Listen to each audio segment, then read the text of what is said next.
Hi everyone and welcome back to needle and craft. So ಇವತ್ತಿನ ವಿಡಿಯೋಲಿ ನಾನು community ಟ್ಯಾಬಲ್ಲಿ already post ಮಾಡಿದ ಹಾಗೆ ಟ್ಯಾಟಿಂಗ್ ಟು ಕ್ರೋಶೆಟ್ ಅನ್ನೋ ಒಂದು ಹೊಸ ಡಿಸೈನ್ ಇವತ್ತು ನಿಮ್ಮ ಜೊತೆಗೆ ಶೇರ್ ಮಾಡ್ತಾ ಇದ್ದೀನಿ. ಈ ಡಿಸೈನ್ ಮಾಡೋಕ್ಕೆ ನಾನು ಈ ರೀತಿಯಾದಂಥ ಆ್ಯಂಕರ್ ಪರ್ಲ್ ಕಾಟನ್ ಥ್ರೆಡನ್ನು ಯೂಸ್ ಮಾಡ್ತಾ ಇರೋದು. ಇದು ಪ್ಯೂರ್ಲಿ ಕಾಟನ್ ಅಲ್ಲ, ಪರ್ಲ್ ಕಾಟನ್. ಅಂದರೆ ಇದು ಸ್ವಲ್ಪ ಶೈನಿಂಗ್ ಇರುತ್ತೆ, ತುಂಬಾ ಹಾಗೆ ಸಾಫ್ಟ್ ಆಗಿರುತ್ತೆ. ಯೂಶಲಿ ಕಾಟನ್ ಥ್ರೆಡ್ ಅಂದರೆ ಸ್ವಲ್ಪ ಹಾರ್ಡ್ ಬರುತ್ತೆ, ಬಟ್ ಇದು ಕಂಪ್ಲೀಟ್ಲಿ ಸಾಫ್ಟ್ ಹಾಗೆ ತುಂಬಾ ಶೈನಿಂಗ್ ಆಗಿದೆ. ಈ ಥ್ರೆಡ್ ಇಲ್ಲ ಅಂತ ಹೇಳಿದ್ರೆ ನೀವು ಈವನ್ ಕಮಲ್ ಕಡಾಯಿ ಥ್ರೆಡ್ಡಿಂದ ಸಹ ಈ ಡಿಸೈನ ಟ್ರೈ ಮಾಡ್ಬೋದು. ಜೊತೆಗೆ ನಾನು ಈ ಡಿಸೈನ್ ಮಾಡೋಕ್ಕೆ ಆ್ಯಸ್ ಯೂಶಲ್ ಆಗಿ ನೀಡಲ್ ನಂಬರ್ 11.075 mm ಯೂಸ್ ಮಾಡ್ತಾ ಇದ್ದೀನಿ. ಫಸ್ಟ್ ನಾವು ಒಂದು ಸ್ಲಿಪ್ ನಾಟನ್ನು ಹಾಕ್ಕೊಳ್ಬೇಕು. ಇದು ಯಾವ ರೀತಿ ಅಂತ ನಾನು ನನ್ನ ಪ್ರೀವಿಯಸ್ ವಿಡಿಯೋಗಳಲ್ಲಿ ತೋರಿಸ್ಕೊಟ್ಟಿದ್ದೀನಿ. ಈ ರೀತಿಯಾಗಿ ಒಂದು ಸ್ಲಿಪ್ ನಾಟನ್ನು ಹಾಕಿ ನಾವು ಡಿಸೈನ್ನ ಕಂಟಿನ್ಯೂ ಮಾಡಬೇಕು. ಇವಾಗ ಚೈನ್ಸನ್ನು ಹಾಕೋಕ್ಕೆ ನಾವು ಸ್ಟಾರ್ಟ್ ಮಾಡೋಣ. ನಾನಿಲ್ಲಿ ಫಸ್ಟಲ್ಲಿ ಟೋಟಲಾಗಿ 10 ಚೈನ್ಸನ್ನು ಹಾಕ್ಕೊತಾ ಇದ್ದೀನಿ. ಒಂದು ಸ್ಲಿಪ್ ನಾಟ್ ಆದಮೇಲೆ 10 ಚೈನ್ಸನ್ನು ಹಾಕ್ತಾ ಇದ್ದೀನಿ.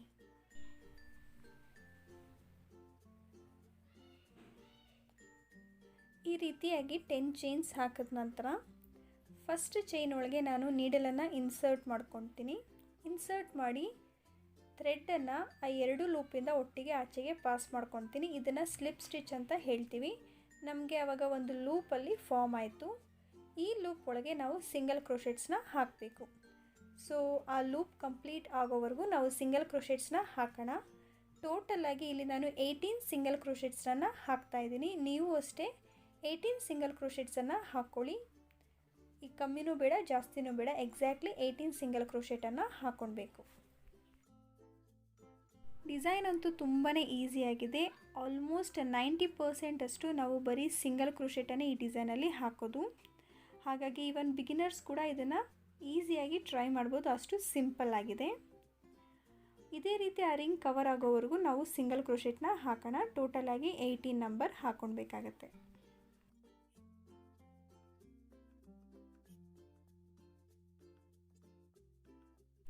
ಇವಾಗ ಈ ರಿಂಗ್ ಬಂದು ರೆಡಿಯಾಗಿದೆ. ಇದನ್ನು ಯಾವ ರೀತಿ ಕಂಪ್ಲೀಟ್ ಮಾಡೋದು ಅಂದರೆ, ಫಸ್ಟ್ ಸಿಂಗಲ್ ಕ್ರೋಶೆಟ್ ಚೈನ್ ಏನಿದೆ ಅಲ್ಲಿಗೆ ನಾವು ನೀಡಲನ್ನು ಇನ್ಸರ್ಟ್ ಮಾಡಿಕೊಂಡು ಥ್ರೆಡ್ಡನ್ನು ಎರಡು ಲೂಪಿಂದ ಆಚೆಗೆ ಪಾಸ್ ಮಾಡಿಕೊಂಡು ಒಂದು ಸ್ಲಿಪ್ ಸ್ಟಿಚ್ಚನ್ನು ಹಾಕ್ಕೊಳ್ಬೇಕು. ಇವಾಗ ಫಸ್ಟ್ ಸ್ಟೆಪ್ ಕಂಪ್ಲೀಟ್ ಆಗಿದೆ. ಇದು ಬೇಸ್ ಆಗಿದೆ. ಇದಾದಮೇಲೆ ನಾನಿವಾಗ 4 ಚೈನ್ಸನ್ನು ಹಾಕ್ಕೊತಾ ಇದ್ದೀನಿ. ಈಗ ನೀಡಲ್ ಮೇಲೆ ನಾವು ಒಂದು ಸಲ ಥ್ರೆಡ್ ಹಾಕ್ಕೊಂಡಾಗ ಡಬಲ್ ಕ್ರೋಶೆಟ್ ಆಯಿತು, ಮತ್ತು ಇದೇ ಥರ 2 ಸಲ ಥ್ರೆಡ್ ಹಾಕ್ಕೊಂಡಾಗ ಟ್ರಿಪ್ಪಲ್ ಆಯಿತು. ಎರಡೂ ಸೇರಿಸಿದಾಗ ಡಬಲ್ ಟ್ರಿಪಲ್ ಕ್ರೋಶೆಟ್ ಆಗುತ್ತೆ. ಈ ರೀತಿಯಾಗಿ ಡಬಲ್ ಟ್ರಿಪಲ್ ಕ್ರೋಶೆಟ್ನ ಹಾಕ್ಕೊಬೇಕು. ಅಂದರೆ ಟೋಟಲಾಗಿ ನೀಡಲ್ ಮೇಲೆ 3 ಸಲ ದಾರ ಸುತ್ತಕೊಂಡು ಸೇಮ್ ಜಾಗದಲ್ಲಿ ನಾವು ನೀಡಲನ್ನು ಇನ್ಸರ್ಟ್ ಮಾಡಿಕೊಂಡು ಥ್ರೆಡ್ ತೊಗೊಂಡಾಗ ನಾರ್ಮಲಾಗಿ 2 ಲೂಪಿಂದ 1, 2 ಲೂಪಿಂದ 1, 2 ಲೂಪಿಂದ 1 ಮತ್ತು 2 ಲೂಪಿಂದ 1. ಇದರಲ್ಲಿ ನಾವು 4 ಸಲ 2 ಲೂಪಿಂದ 1 ಲೂಪನ್ನು ಮಾಡ್ಕೊಳ್ಬೇಕಾಗತ್ತೆ. ಸೊ ಅರ್ಥ ಆಯಿತು ಅಂತ ಅಂದ್ಕೊತೀನಿ. ಇದಾದಮೇಲೆ ನಾವು ಕಂಟಿನ್ಯೂ ಮಾಡೋಣ ಡಿಸೈನ್ನ. ಇವಾಗ ಚೈನ್ಸನ್ನು ಹಾಕ್ತಾಯಿದ್ದೀನಿ. ಕಂಟಿನ್ಯೂ ಮಾಡ್ತಾ 10 ಚೈನನ್ನು ಹಾಕ್ಕೊಳ್ಬೇಕು. ಇದು ಸೆಕೆಂಡ್ ಸ್ಟೆಪ್ ಆಗಿದೆ ನಾನೇನು ಮಾಡ್ತಾ ಇರೋದು. ಈ ರೀತಿಯಾಗಿ 10 ಚೈನ್ ಹಾಕ್ಕೊಂಡ್ಮೇಲೆ ಮತ್ತೆ ಸೇಮ್ ಡಬಲ್ ಟ್ರಿಪಲ್ ಕ್ರೋಶೆಟ್ನ ಹಾಕ್ಕೊಬೇಕು. ಅಂದರೆ ನೀಡಲ್ ಮೇಲೆ 3 ಸಲ ಹೀಗೆ ದಾರ ಸುತ್ತಕೊಂಡು 2 ಚೈನನ್ನು ಸ್ಕಿಪ್ ಮಾಡಿ ಥರ್ಡ್ ಚೈನ್ ಏನಿದೆ ಅಲ್ಲಿಗೆ ನಾವು ನೀಡಲನ್ನು ಇನ್ಸರ್ಟ್ ಮಾಡ್ಕೊಳ್ಬೇಕು. ಸೊ 2 ಚೈನನ್ನು ಸ್ಕಿಪ್ ಮಾಡಿ ಥರ್ಡ್ ಚೈನ್ಗೆ ನೀಡಲನ್ನು ಇನ್ಸರ್ಟ್ ಮಾಡಿಕೊಂಡು ಸೇಮ್ 4 ಸಲ 2 ಲೂಪಿಂದ 1 ಲೂಪಾಗಿ ಮಾಡ್ಕೊಬೇಕಾಗುತ್ತೆ. ಈ ಥರ ಒಂದು ಪೆಟಲ್ ರೀತಿಯಾಗಿ ಫಾರ್ಮ್ ಆಗುತ್ತೆ. ಮತ್ತು ಇವಾಗ ಡಬಲ್ ಟ್ರಿಪಲ್ ಕ್ರೋಶೆಟ್ನ ಹಾಕ್ಕೊಳ್ಬೇಕು.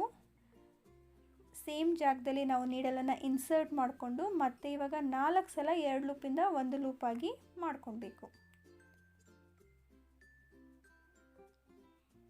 ನೋಡಿ ಗೊತ್ತಾಗ್ತಿದೆ ಅಲ್ವಾ? ಈ ರೀತಿಯಾಗಿ ಒಂದು ಪೆಟಲ್ ಫಾರ್ಮ್ ಆಯಿತು. ಇದಾದಮೇಲೆ ಮತ್ತೆ ನಾವು ಡಿಸೈನ ಕಂಟಿನ್ಯೂ ಮಾಡ್ತಾ 10 ಚೈನ್ಸನ್ನು ಹಾಕ್ಕೊಳ್ಬೇಕು. 10 ಚೈನನ್ನು ಹಾಕಿ ಮತ್ತೆ ಇವಾಗ ಸೆಕೆಂಡ್ ಪೆಟಲ್ ಮಾಡ್ಕೊಬೇಕಾಗತ್ತೆ. ಮತ್ತು ಡಬಲ್ ಟ್ರಿಪಲ್ ಕ್ರೋಶೆಟ್ನ ಹಾಕ್ಕೊಂಡು ನೀಡಲ್ ಮೇಲೆ 2 ಚೈನನ್ನು ಸ್ಕಿಪ್ ಮಾಡಿ 3ನೇ ಚೈನ್ಗೆ ನಾವು ನೀಡಲನ್ನು ಇನ್ಸರ್ಟ್ ಮಾಡಿಕೊಂಡು 2 ಲೂಪಿಂದ ಒಂದಂತ 4 ಸಲ ಮಾಡ್ಕೊಳ್ಬೇಕು.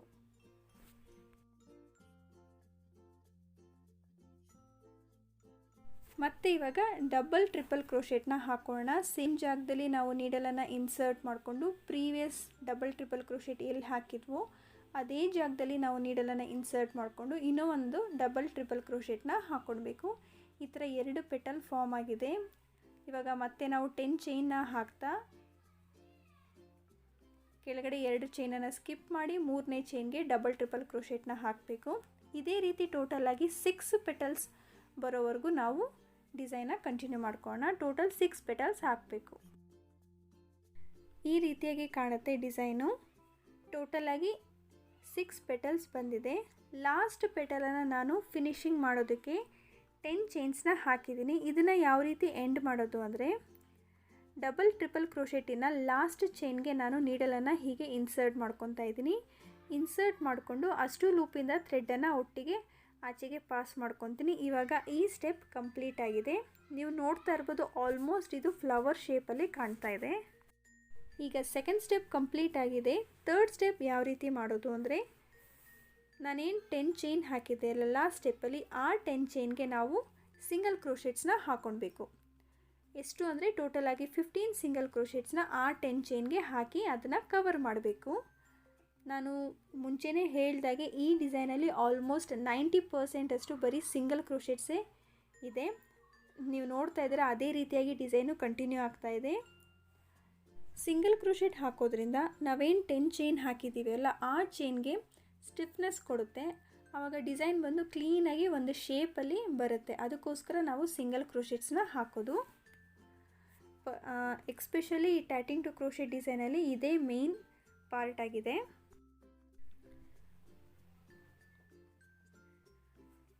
ಇವಾಗ 15 ಸಿಂಗಲ್ ಕ್ರೋಶೆಟ್ನ ನಾನು ಆ 10 ಚೈನ್ಗೆ ಹಾಕಿದ್ದೀನಿ. ನೆಕ್ಸ್ಟ್ ಇವಾಗ ನೋಡಿ, ಇದು ಸ್ವಲ್ಪ ಕೇರ್ಫುಲ್ಲಾಗಿ ಅಬ್ಸರ್ವ್ ಮಾಡಿ ಈ ಪಾರ್ಟನ್ನು. ನಾವೇನು 2 ಡಬಲ್ ಟ್ರಿಪಲ್ ಕ್ರೋಶೆಟ್ ಹಾಕಿದ್ದೆ ಅಲ್ವಾ, ಸೊ ಕಾಣಿಸ್ತಾ ಇದೆಯಲ್ಲ, ಅದರಲ್ಲಿ ಸೆಕೆಂಡ್ ಡಬಲ್ ಟ್ರಿಪಲ್ ಕ್ರೋಶೆಟ್ಗೆ ನಾವು ಫಸ್ಟ್ ಸಿಂಗಲ್ ಕ್ರೋಶೆಟ್ನ ಹಾಕಬೇಕು. ಫಸ್ಟನ್ನು ಸ್ಕಿಪ್ ಮಾಡಿ ಸೆಕೆಂಡ್ ಡಬಲ್ ಟ್ರಿಪಲ್ ಕ್ರೋಶೆಟ್ಗೆ ನಾವು ಸಿಂಗಲ್ ಕ್ರೋಶೆಟ್ನ ಹಾಕಿ ಹಾಗೆ ಡಿಸೈನ್ನ ಕಂಟಿನ್ಯೂ ಮಾಡಿಕೊಂಡು ಫಸ್ಟ್ ಡಬಲ್ ಟ್ರಿಪಲ್ ಕ್ರೋಶೆಟ್ಗೆ ಎಂಡ್ ಮಾಡ್ಕೊಬೇಕು. ಅರ್ಥ ಆಯಿತು ಅಂತ ಅಂದ್ಕೊತಾ ಇದ್ದೀನಿ. ಇವಾಗ ಈ ಒಂದು ಡಬಲ್ ಟ್ರಿಪಲ್ ಕ್ರೋಶೆಟ್ಗೆ ನಾವು 9 ಸಿಂಗಲ್ ಕ್ರೋಶೆಟ್ನ ಹಾಕ್ಕೊಬೇಕು ಒಂದು ಸೈಡಲ್ಲಿ, ಮತ್ತು ಇನ್ನೂ ಒಂದು ಸೈಡಲ್ಲೂ ಅಷ್ಟೇ 9 ಸಿಂಗಲ್ ಕ್ರೋಶೆಟ್ನ ಹಾಕ್ಕೊಬೇಕು.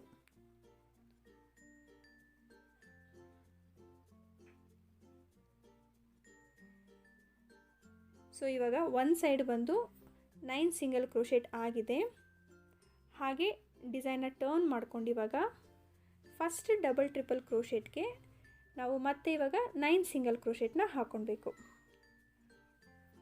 ನೋಡಿಕೊಂಡು ನೀವು ಸಿಂಗಲ್ ಕ್ರೋಶೆಟ್ನ ಹಾಕ್ಕೊಳ್ಳಿ. ಇನ್ ಕೇಸ್ ಆ ಗ್ಯಾಪಲ್ಲಿ ನಿಮಗೆ 9 ಸಿಂಗಲ್ ಕ್ರೋಶೆಟ್ಸ್ ಇಡಿಸ್ಲಿಲ್ಲ ಅಂತ ಹೇಳಿದರೆ ನೀವು ಒಂದು ಸಿಂಗಲ್ ಕ್ರೋಶೆಟ್ನ ಕಮ್ಮಿ ಮಾಡಿಕೊಂಡು 8 ಹಾಕ್ಕೊಳ್ಳಿ. ಅಥವಾ ಇನ್ನೂ ಜಾಗ ಇತ್ತು ಅಂದರೆ ನೀವು 10 ಸಿಂಗಲ್ ಕ್ರೋಶೆಟ್ ಕೂಡ ಹಾಕ್ಕೊಳ್ಬೋದು. ಬಟ್ ಒಂದು ಸೈಡ್ 10 ಸಿಂಗಲ್ ಕ್ರೋಶೆಟ್ ಹಾಕಿದ್ರೆ ಇನ್ನೂ ಒಂದು ಸೈಡು ಅಷ್ಟೇ ಸೇಮ್ ನಂಬರ್ ಆಫ್ ಕೌಂಟಿಂಗ್ ಇರಬೇಕು. So same number of counting full ಪೆಟಲ್ಗೆ ಇನ್ಕ್ಲೂಡ್ ಆಗುತ್ತೆ. ಈಗ ಇದು ಕಂಪ್ಲೀಟ್ ಆಗಿದೆ. ನೀವು ನೋಡ್ತಾ ಇರ್ಬೋದು ಒಂದು ಲೂಪ್ ಫಾರ್ಮ್ ಆಗಿದೆ, ಅಂದರೆ ಒಂದು ಸ್ಮಾಲ್ ರಿಂಗ್ ಥರ ಬಂದಿದೆ. ಪೆಟಲಿನ ಮಧ್ಯೆ ಒಂದು ರಿಂಗ್ ಬರುತ್ತೆ, ಅದೇ ಈ ಡಿಸೈನಿನ ಹೈಲೈಟು. ನೋಡಿ, ನಾವು ಡಿಸೈನ್ನ ಇದು ಯಾವ ರೀತಿ ಮಾಡಬೇಕಂದ್ರೆ ಫಸ್ಟ್ ಸೆಕೆಂಡ್ ಸೈಡಿಂದ ಸ್ಟಾರ್ಟ್ ಮಾಡಿಕೊಂಡು ರೌಂಡ್ ಹಾಕ್ತಾ ಫಸ್ಟಿಗೆ ಎಂಡ್ ಮಾಡಬೇಕಾಗತ್ತೆ. ಗೊತ್ತಾಯ್ತಲ್ವಾ? ಇವಾಗ ಇದನ್ನು ಯಾವ ರೀತಿ ಫಿನಿಶಿಂಗ್ ಮಾಡೋದು ಅಂದರೆ ಫಸ್ಟ್ ಸಿಂಗಲ್ ಕ್ರೋಶೆಟ್ಗೆ ನಾವು ನೀಡಲನ್ನು ಇನ್ಸರ್ಟ್ ಮಾಡಿಕೊಂಡು ಒಂದು ಸ್ಲಿಪ್ ಸ್ಟಿಚ್ಚನ್ನು ಹಾಕ್ಕೊಳ್ಬೇಕು. ಹೀಗೆ ಥ್ರೆಡ್ ತೊಗೊಂಡು ಒಂದು ಸ್ಲಿಪ್ ಸ್ಟಿಚ್ಚನ್ನು ಹಾಕ್ಕೊಳ್ಳೋಣ. ಇವಾಗ ಈ ರಿಂಗ್ ಬಂದು ಕಂಪ್ಲೀಟ್ ಆಯಿತು. ಡಿಸೈನ್ನ ಹಾಗೆ ಕಂಟಿನ್ಯೂ ಮಾಡೋಣ. ಇವಾಗ ಮತ್ತೆ ನಾವು 10 ಚೈನ್ ಏನು ಹಾಕಿದ್ದೆ ಆ ಗ್ಯಾಪ್ಗೆ ಇವಾಗ ಟೋಟಲಾಗಿ 15 ಸಿಂಗಲ್ ಕ್ರೋಶೆಟ್ಸ್ನ ಹಾಕ್ಕೊಳ್ಬೇಕು.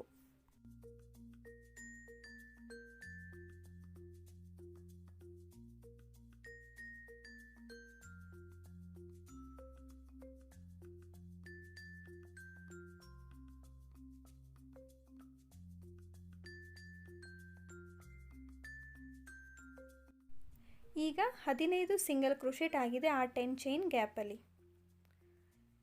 ಇವಾಗ ಮಿಡಲಲ್ಲಿ ನಾವು ರಿಂಗ್ ಫಾರ್ಮ್ ಮಾಡೋದಕ್ಕೆ ನಾನು ಪ್ರೀವಿಯಸ್ ತೋರಿಸ್ಕೊಟ್ಟಿದ್ನಲ್ಲ ಅದೇ ರೀತಿಯಾಗಿ ಮಾಡ್ಕೊಳ್ಬೇಕು. ಫಸ್ಟ್ ನಾವು ಸೆಕೆಂಡ್ ಡಬಲ್ ಟ್ರಿಪಲ್ ಕ್ರೋಶೆಟಿಂದ ವರ್ಕ್ ಮಾಡಿಕೊಂಡು ಫಸ್ಟಿಗೆ ಎಂಡ್ ಮಾಡ್ಕೊಳ್ಬೇಕು.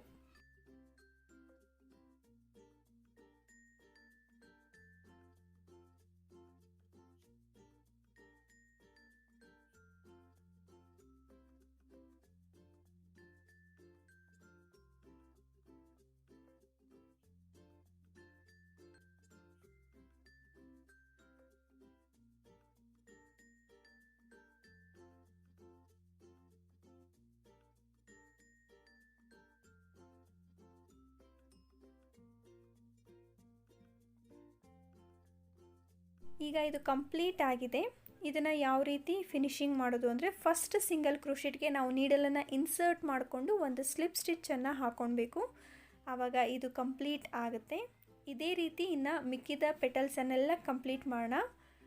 ಸೊ ಫಿನಿಶ್ ಆದಮೇಲೆ ಡಿಸೈನ್ ಯಾವ ರೀತಿ ಕಾಣುತ್ತೆ ಅಂತ ನೋಡೋಣ. ಇವಾಗ ಮತ್ತೆ ಡಿಸೈನ ಕಂಟಿನ್ಯೂ ಮಾಡೋದಕ್ಕೆ 10 ಚೈನ್ ಏನು ಹಾಕಿದ್ದೀವಿ ಅಲ್ಲಿಗೆ ನಾವು ಸಿಂಗಲ್ ಕ್ರೋಶೆಟ್ಸ್ನ ಹಾಕ್ಕೊಳ್ಬೇಕು. ನಾನು ಫುಲ್ಲಾಗಿ ಇದು ಕಂಪ್ಲೀಟ್ ಮಾಡಿದ್ಮೇಲೆ ಡಿಸೈನು ಯಾವ ರೀತಿ ಕಾಣುತ್ತೆ ಅಂತ ತೋರಿಸ್ಕೊಡ್ತೀನಿ.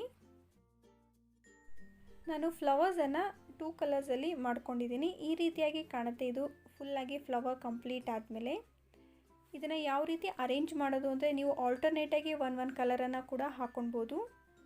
ಇಲ್ಲಾಂದರೆ ಜಸ್ಟ್ ನೀವು ಒಂದೇ ಕಲರ್ ಬೇಕಂದರೆ ಈ ರೀತಿಯಾಗೂ ಕೂಡ ನೀವು ಅಟ್ಯಾಚ್ ಮಾಡ್ಕೊಬೋದು. ಸೊ ಯಾವ ಥರ ಬೇಕಾದರೂ ನೀವು ಮಾಡ್ಕೊಳ್ಳಿ, ಅಕಾರ್ಡಿಂಗ್ ಟು ಯುವರ್ ವಿಶ್. ನಾನಿಲ್ಲಿ 2 ಕಲರನ್ನು ಯೂಸ್ ಮಾಡಿ ಯಾವ ರೀತಿ ಅಟ್ಯಾಚ್ ಮಾಡೋದು ಅಂತ ತೋರಿಸ್ಕೊಡ್ತೀನಿ. ನಾನು ಬ್ಲೂ ಕಲರ್ ಕಾಟನ್ ಥ್ರೆಡನ್ನು ತೊಗೊಂಡು ನಾರ್ಮಲ್ ನೀಡಲ್ಗೆ ಹಾಕ್ಕೊಂಡಿದ್ದೀನಿ. ಈಗ ಇದನ್ನು ಯಾವ ರೀತಿ ಪ್ಲೇಸ್ ಮಾಡೋದು ಅಂದರೆ, ಮೇಲೆ 2 ಪೆಟಲ್ ಬರಬೇಕು, ಹಾಗೆ ಕೆಳಗಡೆ 2 ಪೆಟಲ್ ಬರಬೇಕು. ಮಿಡಲಲ್ಲಿ ಆ ಕಡೆ ಈ ಕಡೆ ಏನು ಪೆಟಲ್ಸ್ ಇರುತ್ತೆ ಅಲ್ವಾ, ಅದಕ್ಕೆ ನಾವು ಅಟ್ಯಾಚ್ ಮಾಡ್ಕೊಬೇಕಾಗತ್ತೆ. ಡಿಸೈನು ಅರ್ಥ ಆಯಿತು ಅಂತ ಅಂದ್ಕೊತಾ ಇದ್ದೀನಿ. ಆದಷ್ಟು ನೀಟಾಗಿ ನಿಧಾನವಾಗಿ ಎಕ್ಸ್ಪ್ಲೇನ್ ಮಾಡೋಕ್ಕೆ ನಾನು ಟ್ರೈ ಮಾಡಿದ್ದೀನಿ. ಪ್ಲೀಸ್ ಅರ್ಥ ಆಗಿಲ್ಲ ಅಂದರೆ ನನಗೆ ಕಾಮೆಂಟ್ ಮಾಡಿ ತಿಳಿಸಿ. ಇವಾಗ ಮಿಡಲಲ್ಲಿ ಏನು ಪೆಟಲ್ಸ್ ಇದೆ ಅಲ್ವಾ 2, ಅದರಲ್ಲಿ ಒಂದು ಪೆಟಲ್ಗೆ ನಾನು ನೀಡಲನ್ನು ಇನ್ಸರ್ಟ್ ಮಾಡ್ಕೊತಾ ಇದ್ದೀನಿ. ಸೇಮ್ ಕಲರ್ ಥ್ರೆಡನ್ನು ತೊಗೊಂಡಿದ್ದೀನಿ, ಬ್ಲೂ ಕಲರು. ಇನ್ಸರ್ಟ್ ಮಾಡಿಕೊಂಡು ಒಂದು ಬೀಡನ್ನು ಹಾಕ್ತಾಯಿದ್ದೀನಿ. ಬಿಕಾಸ್ ಸಿನ್ಸ್ ಡಿಸೈನ್ ಅಂತೂ ತುಂಬಾ ಪ್ಲೇನ್ ಆಗಿತ್ತು, ಅಟ್ಲೀಸ್ಟ್ ಅಟ್ಯಾಚ್ ಮಾಡಬೇಕಾದ್ರೆ ಒಂದು ಬೀಡನ್ನು ಹಾಕೋಣ ಅಂತ ಬೀಡನ್ನು ಹಾಕಿ ನಾನಿಲ್ಲಿ ಅಟ್ಯಾಚ್ ಮಾಡ್ಕೊತಾ ಇದ್ದೀನಿ. ಇವಾಗ ಸೆಕೆಂಡ್ ಫ್ಲವರನ್ನು ತೊಗೊಂಡಿದ್ದೀನಿ. ಇದರಲ್ಲೂ ಸಹ ಮಿಡಲಲ್ಲಿ ಏನು 2 ಪೆಟಲ್ಸ್ ಇದೆಯಲ್ಲ ಅದರಲ್ಲಿ ಒಂದು ಪೆಟಲ್ಗೆ ನಾನು ನೀಡಲನ್ನು ಇನ್ಸರ್ಟ್ ಮಾಡ್ಕೊತೀನಿ. ಇನ್ಸರ್ಟ್ ಮಾಡ್ಕೊಂಡು ಹೀಗೆ ಪುಲ್ ಮಾಡಿದಾಗ 2 ಫ್ಲವರ್ಸು ಹೀಗೆ ನೆಕ್ಸ್ಟ್ ಟು ನೆಕ್ಸ್ಟ್ ಪ್ಲೇಸ್ ಆಗುತ್ತೆ. ಮಿಡಲಲ್ಲಿ ಒಂದು ಬೀಡ್ ಬರುತ್ತೆ. ಇವಾಗ ಮತ್ತೆ ನಾವು ನೀಡಲನ್ನು ಬೀಡ್ ಒಳಗೆ ಇನ್ಸರ್ಟ್ ಮಾಡಿಕೊಂಡು ಇನ್ನೂ ಒಂದು ಸಲ ಇದೇ ರೀತಿ ಅಟ್ಯಾಚ್ ಮಾಡ್ಕೋಣ. ಮತ್ತೆ ಆ ಬ್ಲೂ ಕಲರ್ ಫ್ಲವರ್ಗೆ ಇನ್ಸರ್ಟ್ ಮಾಡ್ಕೊಳ್ಬೇಕು. ಹಾಗೆ ಮತ್ತೆ ಇವಾಗ ಯೆಲ್ಲೋ ಕಲರ್ ಪೆಟಲ್ಗೆ ನಾವು ಮತ್ತೆ ಇನ್ಸರ್ಟ್ ಮಾಡಿಕೊಂಡು ಒಂದು 3 to 4 ಟೈಮ್ಸ್ ಇದೇ ರೀತಿ ನಾವು ಬೀಡ್ ಒಳಗಡೆ ಥ್ರೆಡನ್ನು ಹಾಕಿ ಅಟ್ಯಾಚ್ ಮಾಡ್ಕೊಬೇಕಾಗುತ್ತೆ. ಆವಾಗ ಅದು ಟೈಟಾಗಿ ಸ್ಟಿಫಾಗಿ ಬರುತ್ತೆ. ಈ ರೀತಿಯಾಗಿ ಕಾಣುತ್ತೆ ನೋಡಿ. ಬೀಡ್ ಬಂದು ನಾನಿಲ್ಲಿ ಸ್ವಲ್ಪ ದೊಡ್ಡ ಸೈಜಿನ ಬೀಡನ್ನು ತೊಗೊಂಡಿದ್ದೀನಿ. ಈಗ ಡಿಸೈನ್ನ ಬ್ಯಾಕ್ ಸೈಡ್ಗೆ ಟರ್ನ್ ಮಾಡಿಕೊಂಡು 2 to 3 ನಾಟ್ಸನ್ನು ಹಾಕೋಣ. ನಾನಿಲ್ಲಿ ಬ್ಲೂ ಕಲರ್ ಥ್ರೆಡನ್ನು ಯೂಸ್ ಮಾಡಿರೋದು, ಕಾಟನ್ ಥ್ರೆಡ್ಡು. ಹಾಗಾಗಿ ಬ್ಲೂ ಕಲರ್ ಫ್ಲವರ್ ಏನಿದೆ ಅಲ್ಲಿಗೆ ನಾನು ನಾಟನ್ನು ಹಾಕ್ತೀನಿ. ಆವಾಗ ಕಲರ್ಸು ಸೇಮ್ ಟು ಸೇಮ್ ಇರೋದ್ರಿಂದ ಅದು ಜಾಸ್ತಿ ಹೈಲೈಟಾಗಿ ಕಾಣೋದಿಲ್ಲ. ನೋಡಿ ಈ ರೀತಿಯಾಗಿ ಕಾಣುತ್ತೆ. ಇವಾಗ ಎಕ್ಸ್ಟ್ರಾ ಥ್ರೆಡನ್ನು ಟ್ರಿಮ್ ಮಾಡ್ಕೊಳ್ಳೋಣ.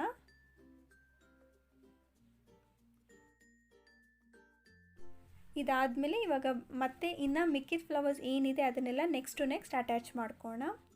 ಈ ರೀತಿಯಾಗಿ ಕಾಣುತ್ತೆ. ನಾನು ಫ್ಲವರ್ಸನ್ನೆಲ್ಲ ಅಟ್ಯಾಚ್ ಮಾಡಿದ್ದೀನಿ. ನಾನು ಹೇಳ್ದಾಗೆ ಒಂದು ಬ್ಲೂ ಮತ್ತು ಒಂದು ಯೆಲ್ಲೋ ಈ ರೀತಿಯಾಗಿ ಅಟ್ಯಾಚ್ ಮಾಡಿದ್ದೀನಿ. ಇದು ಬ್ಯಾಕ್ ಸೈಡ್ ಇದೆ, ಹಾಗೆ ಇದು front side. Back and front ಎರಡು ಆಲ್ಮೋಸ್ಟ್ ಸೇಮ್ ಇದೆ, ಯಾವುದೇ ರೀತಿಯಾದಂಥ ಮಚ್ ಡಿಫ್ರೆನ್ಸ್ ಇಲ್ಲ. ನೆಕ್ಸ್ಟ್ ಇವಾಗ ಈ ಕ್ರೋಶೆಟ್ ಲೇಸನ್ನು ಬಟ್ಟೆಗೆ ಯಾವ ರೀತಿ ಅಟ್ಯಾಚ್ ಮಾಡೋದು ಅಂದರೆ ವೆರಿ ಸಿಂಪಲ್. ನೀವು ಯೂಶಲಾಗಿ ಟ್ಯಾಟಿಂಗ್ ಲೇಸಸನ್ನು ಯಾವ ರೀತಿ ಅಟ್ಯಾಚ್ ಮಾಡ್ತಿರೋ ಅದೇ ರೀತಿಯಾಗಿ ನಾವು ಇದನ್ನು ಬಟ್ಟೆಗೆ ಅಟ್ಯಾಚ್ ಮಾಡ್ಕೊಬೇಕು. ನೋಡಿ ಇಲ್ಲಿ ಮೇಲ್ಗಡೆ ಏನು 2 ಲೂಪ್ ಬರುತ್ತೆ ಅಲ್ವಾ, ಸಾರಿ 2 ಪೆಟಲ್ ಬರುತ್ತೆ, ಆ ಪೆಟಲನ್ನು ನಾವು ಬಟ್ಟೆಗೆ ಅಟ್ಯಾಚ್ ಮಾಡಬೇಕು. ಗೊತ್ತಾಗ್ತಾ ಇದೆ ಅಲ್ವಾ? ಇವಾಗ ನೋಡಿ ಈ 2 ಪೆಟಲನ್ನು ಅಟ್ಯಾಚ್ ಮಾಡಬೇಕು. ಮತ್ತು ಹಾಗೆ ತೋರಿಸ್ತೀನಿ. ಇವಾಗ ನೆಕ್ಸ್ಟ್ ಫ್ಲವರಲ್ಲಿ ಮೇಲ್ಗಡೆ ಏನು 2 ಪೆಟಲ್ ಇದೆ ಅದೆರಡು ಅಟ್ಯಾಚ್ ಮಾಡಬೇಕು. ಮತ್ತು ಇವಾಗ ಈ 2 ಪೆಟಲನ್ನು ಅಟ್ಯಾಚ್ ಮಾಡಬೇಕು. ಇದೇ ರೀತಿಯಾಗಿ ನಾವು ಲೇಸನ್ನು ಬಟ್ಟೆಗೆ ಅಟ್ಯಾಚ್ ಮಾಡೋಣ. ತುಂಬಾ ಸಿಂಪಲ್. ಕಲರ್ ಕೂಡ ನಾನಿಲ್ಲಿ ಮತ್ತೆ ಬ್ಲೂ ಕಲರ್ ಕಾಟನ್ ಥ್ರೆಡನ್ನೇ ತೊಗೊಂಡಿದ್ದೀನಿ. ಫಸ್ಟ್ ಇವಾಗ ಆ ಲೇಸನ್ನು ಕ್ಲೀನಾಗಿ ಪ್ಲೇಸ್ ಮಾಡೋಣ. ಅದು ಎಕ್ಸಾಕ್ಟ್ಲಿ ಎಲ್ಲಿಗೆ ಬರಬೇಕೋ ಅಲ್ಲಿಗೆ ನೋಡಿಕೊಂಡು ಬ್ಯಾಕ್ ಸೈಡಿಂದ ಬಟ್ಟೆ ಬ್ಯಾಕ್ ಸೈಡಿಂದ ನಾವು ನೀಡಲನ್ನು ಇನ್ಸರ್ಟ್ ಮಾಡ್ಕೊಬೇಕು. ಬಿಕಾಸ್ ನಾಟ್ ಹಾಕಿರೋದು ಬಟ್ಟೆ ಬ್ಯಾಕ್ ಸೈಡ್ಗೆ ಹೋಗಬೇಕು. ಮತ್ತು ಇವಾಗ ಆ ಪೆಟಲ್ ಏನಿದೆ ಅಲ್ಲಿಗೆ ನೀಡಲನ್ನು ಇನ್ಸರ್ಟ್ ಮಾಡಿ ಥ್ರೆಡನ್ನು ಎಳ್ಕೊಳ್ಳೋಣ. ಅಗೇನ್ ಇವಾಗ ಮತ್ತೆ ಸೇಮ್ ಪ್ರೊಸೀಜರ್ನ ಕಂಟಿನ್ಯೂ ಮಾಡೋಣ. ಬಟ್ಟೆಗೆ ಮತ್ತೆ ನೀಡಲ್ ಇನ್ಸರ್ಟ್ ಮಾಡಬೇಕು. ಅಗೇನ್ ಇವಾಗ ಪೆಟಲ್ ಒಳಗೆ ನಾವು ನೀಡಲನ್ನು ಇನ್ಸರ್ಟ್ ಮಾಡ್ಕೊಬೇಕು. ಈ ರೀತಿಯಾಗಿ ಆಲ್ಮೋಸ್ಟ್ ಒಂದು 3 to 4 ಟೈಮ್ಸನ್ನು ಮಾಡ್ಕೊಳ್ಬೇಕಾಗುತ್ತೆ. ಆವಾಗ ಅದು ಕ್ಲೀನಾಗಿ ಅಟ್ಯಾಚ್ ಆಗುತ್ತೆ, ಬಟ್ಟೆಗೆ ಬಿಚ್ಕೊಳೋದಿಲ್ಲ. ಹಾಗಾಗಿ ಮತ್ತೆ ಟರ್ನ್ ಮಾಡಿಕೊಂಡು ಬ್ಯಾಕ್ ಸೈಡಲ್ಲಿ 2 to 3 ನಾಟ್ಸನ್ನು ಹಾಕ್ಕೊಳ್ಳೋಣ.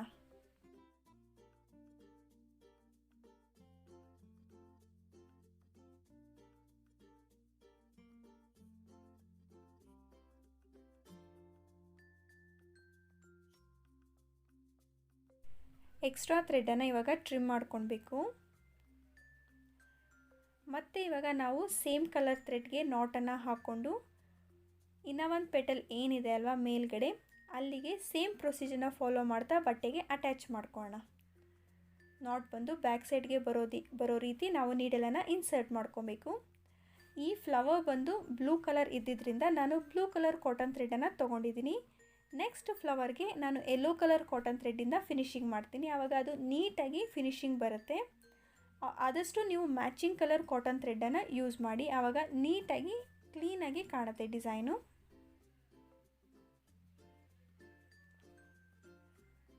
ಮತ್ತು ಇವಾಗ ನಾನು ಬ್ಯಾಕ್ ಸೈಡಲ್ಲಿ 2 to 3 ನಾಟ್ಸನ್ನು ಹಾಕ್ಕೊಂಡು ಎಕ್ಸ್ಟ್ರಾ ಥ್ರೆಡನ್ನೆಲ್ಲ ಟ್ರಿಮ್ ಮಾಡ್ಕೊತೀನಿ. ಇದೇ ರೀತಿ ಎಲ್ಲ ಫ್ಲವರ್ಸನ್ನು ಅಟ್ಯಾಚ್ ಮಾಡಬೇಕು. ಅಟ್ಯಾಚ್ ಎಲ್ಲ ಆದಮೇಲೆ ಫೈನಲ್ ಲುಕ್ ಯಾವ ರೀತಿ ಕಾಣುತ್ತೆ ಅಂತ ನೋಡೋಣ. ಸೊ ಇದು ಡಿಸೈನಿನ ಫೈನಲ್ ಲುಕ್ ಆಗಿದೆ. ತುಂಬಾ ಚೆನ್ನಾಗಿ ನೀಟಾಗಿ ಬಂದಿದೆ. ಆಲ್ಮೋಸ್ಟ್ ಟ್ಯಾಟಿಂಗಲ್ಲಿ ಯಾವ ರೀತಿ ಬರುತ್ತೋ ಅದೇ ರೀತಿಯಾಗಿ 90% ಲುಕ್ ಕೊಡ್ತಾ ಇದೆ. But only the thing is ಸ್ಟಾರ್ಟಿಂಗಲ್ಲಿ ಎಡ್ಜಸ್ನ ನಾವು ನೀಟಾಗಿ ಶೇಪ್ ಮಾಡ್ಕೊಬೋದು. ಬಟ್ ಕ್ರೋಶೇದಲ್ಲಿ ರೌಂಡ್ ಶೇಪ್ ತುಂಬ ಕಂಫರ್ಟಬಲಾಗಿ ಬರುತ್ತೆ. ಅದು ಒಂದೇ ಡಿಫ್ರೆನ್ಸ್ ಆಗಿದೆ. ಅದು ಬಿಟ್ಟರೆ ಮಿಕ್ಕಿದೆಲ್ಲ ಆಲ್ಮೋಸ್ಟ್ ಸೇಮಲ್ಲಿ ಕಾಣಿಸ್ತಾ ಇದೆ. ನನಗಂತೂ ಈ ರೀತಿಯಾಗಿ ಅನ್ನಿಸ್ತಾ ಇದೆ ಡಿಸೈನು. ನಿಮಗೆ ಹೇಗೆ ಅನ್ನಿಸ್ತು ಅಂತ ಪ್ಲೀಸ್ ನನಗೆ ಕಾಮೆಂಟ್ ಮಾಡಿ ತಿಳಿಸಿ. ಸೊ ಇವತ್ತಿನ ವಿಡಿಯೋಲಿ ಇಷ್ಟೇ. ಈ ಡಿಸೈನ್ ಇಷ್ಟ ಆಗಿದರೆ ಲೈಕ್ ಮಾಡಿ, ಶೇರ್ ಮಾಡಿ, ಹಾಗೆ ಕಾಮೆಂಟ್ ಮಾಡಿ. ಜೊತೆಗೆ ನೀವು ಸಹ ಈ ಡಿಸೈನ್ನ ಟ್ರೈ ಮಾಡಿ ಹೇಗೆ ಅನ್ನಿಸ್ತು ಅಂತ ನನಗೆ ತಿಳಿಸಿ. ಇನ್ನೂ ನಮ್ಮ ಚಾನಲ್ನ ಸಬ್ಸ್ಕ್ರೈಬ್ ಮಾಡ್ಕೊಂಡಿಲ್ಲ ಅಂದರೆ ಈಗಲೇ ಸಬ್ಸ್ಕ್ರೈಬ್ ಮಾಡ್ಕೊಳ್ಳಿ. ನೆಕ್ಸ್ಟ್ ಇನ್ನು ಇಂಟ್ರೆಸ್ಟಿಂಗ್ ಆಗಿರೋ ಹೊಸ ವಿಡಿಯೋ ಜೊತೆ ಸಿಗ್ತೀನಿ. See you soon. Until then, take care and bye-bye.